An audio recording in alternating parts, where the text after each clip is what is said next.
বন্ধুরা, গত পর্বে তোমরা দেখেছিলে ডাকু শিয়ালদের জঙ্গলে একটা অদ্ভুত দানব এসে তাদের জঙ্গলে আক্রমণ করে, আর সেই দানবের সাথে তাদের লড়াই হয়, আর ওরা তার সাথে লড়াই করে পারে না।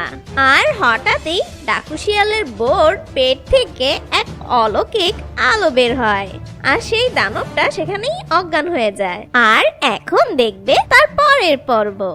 সেই দানবটা যখন ওখানে অজ্ঞান হয়ে পড়ে থাকে, তখন ডাকু শিয়ালের বউর পেটে খুব ব্যথা উঠে। আর তখন ডাকু শিয়ালের বউ বলে, ও মা গো, এ কি ব্যথা আমার পেটে!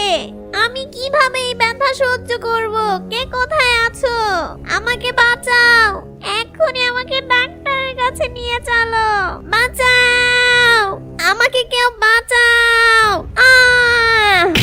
আর সে সেখানেই অজ্ঞান হয়ে পড়ে থাকে। আর কিছুক্ষণ পর সেই দানবটার শরীরে অদ্ভুতভাবে পাওয়ার আসতে থাকে, আর সে উঠে দাঁড়িয়ে পড়ে। আর সে তখন জোরে জোরে হাসতে থাকে আর বলতে থাকে, আমাকে হারানো এত সহজ নয়। এখন যেভাবেই হোক আমাকে এই স্থান ত্যাগ করতে হবে। এই পিঁপড়ার ছানার জন্য আমি বেহুশ হয়ে গেছি। থাক, এখন তুই পড়ে থাক এখানে। এটা বোধহয় মরেই গেছে। যাই, আমি এখান থেকে চলে যাই। যেভাবেই হোক আমার এখান থেকে পালাতেই হবে। বেশি সময় আমার হাতে নেই। আমি এখান থেকে চলেই যাই।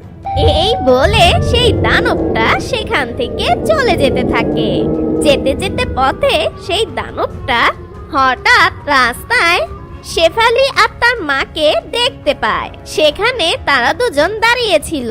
তখন সেই দানবটা শেফালিকে দেখে বলে, বেশ সুন্দরী তো এই সুন্দরী। একে আমার এখনই সাথে করে নিয়ে যেতে হবে। যেখানেই থাকি না কেন রান্না বান্না করে খাওয়ানোর জন্য ওকে আমার প্রয়োজন।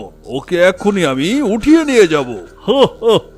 সুন্দরী, তোমাকে আমি এখনই তুলে নিয়ে যাব।